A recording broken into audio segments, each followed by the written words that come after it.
Welcome to the podcast. My guest today is Mike Omsbaugh from the Crawford County Veteran Services Office. Glad to have you here. Good morning. Glad to be here. All right, a lot going on. And today I know we're going to have a very specific focus about, and people need to keep this in mind, we're going to talk about something maybe some people don't want to think about, but guess what?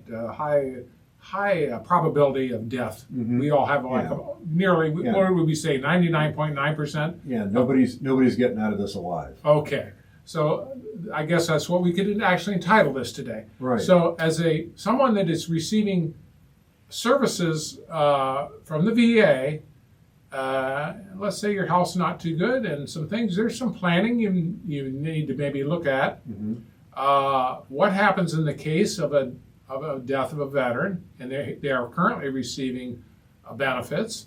I'm sure there's a lot of ramifications. So I'm going to let you start it, and we'll kind of go back and forth. Okay, so if they're currently receiving benefits, the first thing is you have to notify the VA of the passing of the veteran.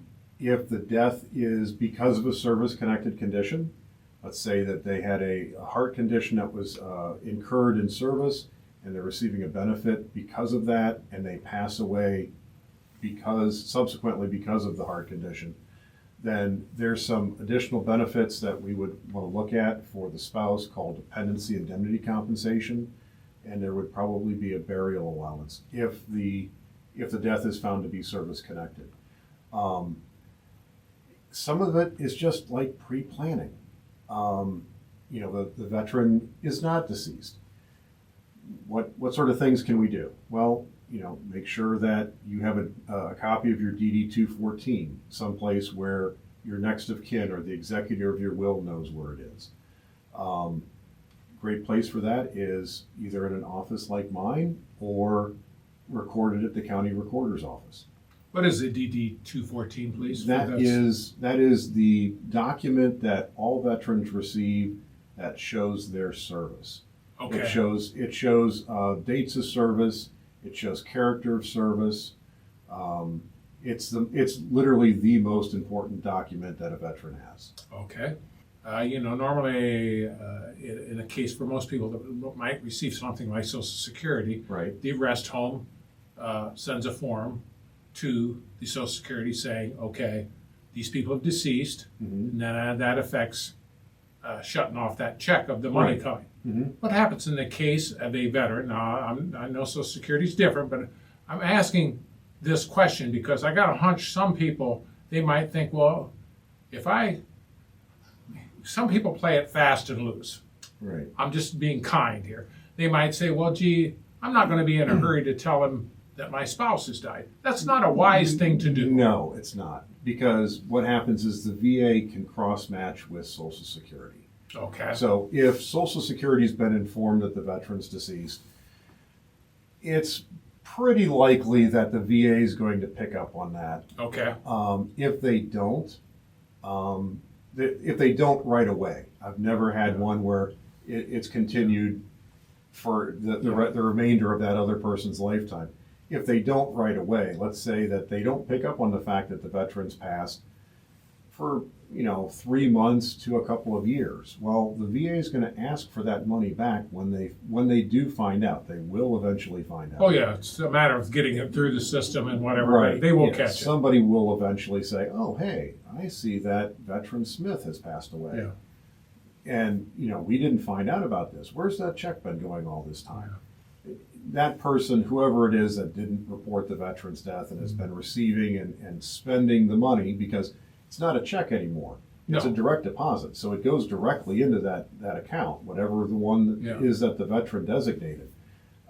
That person is going to be liable for that. It's going to be in a heap of big trouble, as I always say. Yeah, I mean, at the very least, the VA is going to say that it was unjust enrichment. Yes. And they're going to ask for all of the monies back in mass. Now, I don't mean that to sound like all people are might be a little dishonest, No. but I'm just saying, but sometimes people, they don't see the need to do something promptly. Right. And when you deal with these type of things, you need to address them on a prompt basis. Immediately, yes. Like I said, it's really easy. If the veteran passed away at a a VA facility or a nursing home or assisted care facility or the Ohio Veterans Home, it's really pretty easy because they're going to automatically notify Social Security in most cases that the veteran's passed. It's really pretty easy. You can do that with a phone call, right? Followed up by submitting a copy of the veteran's death certificate. If it's something where the veteran died, let's say the veteran died at home, or not a traditional place, and traditional is in air quotes, as soon as possible. I tell people, look, the VA is not going to immediately turn off the benefit. What you need to do is not close the account, but don't touch it. The VA probably is going to put at least one, maybe two checks in, depending on how long it takes for them to end the benefit. And then, since we've already notified them and we did it in a prompt manner, they're going to contact that financial institution and ask that the monies be returned to them. That's the safest way, instead of, closing the account and then the VA's trying to send money to a closed account, or you got a lot of other ramifications. Or you take the money out and you've got to write a personal check back to the VA. That even sounds like more confusion that you do not want. It's just easier to leave it alone, report the death of the veteran, let the VA come after the money. Even if they've put a couple of months in because they didn't get to it right away, just let them go to the financial institution, recover the monies directly from the account, or ask that they be returned, and then we'll take it from there. Okay.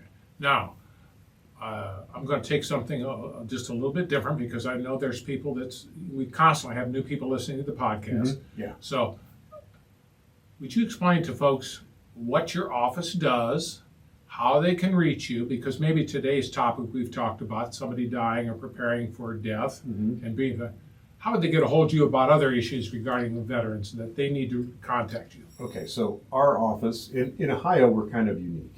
We're not the only state, but we're one of only a handful that in state law, every county has an office like mine. They have a veteran service office. So in Ohio, there's 88 counties. There's 88 offices like mine. Our offices are set up to do a number of things. So primarily, it's to help veterans in the county apply for and receive benefits from the Department of Veterans Affairs or from the state of Ohio because of certain circumstances, disability or whatever. We also provide transportation from our county to the Cleveland VA Medical Center it's not downtown Cleveland, it's out in University Circle area, it's Wade Park. And we also provide transportation to the Mansfield VA Outpatient Clinic. We have an emergency financial assistance program that we operate. But most of the work that we do is getting veterans benefits or surviving spouses. That's another part of that. Okay, let's say I'm out here, I think I may be eligible for veterans benefits of some sort. How do I get a hold of you? Okay, you can call us. Our phone number is 419-562-7761. We have a website. If you look up Crawford County Vets Ohio, that'll be our website. We have a Facebook page. I think we have an Instagram now. So you're on social media as well. Mm-hmm. Yeah, but the easiest thing is just give us a call. All right, you'll schedule an appointment. And by the way, folks, do schedule an appointment with them, because sometimes you come in and you don't have the necessary paperwork. So right, and sometimes you're just in the courthouse and you walk in and you want to have a question answered, and sometimes that works out, sometimes it doesn't. And if you have an appointment, it means that you have less time sitting in the waiting room. Yes, there you go. Hey, Mike, I want to thank you very much. I want to thank Mike Omsbaugh for being my guest today from the Crawford County Veteran Services Office. Thanks for coming in and doing the podcast. No problem. Again, every time you come in, we learn something new. So thank you for coming up here and having a podcast with us. No problem. Thank you for having me. You're more than welcome. You have a good afternoon.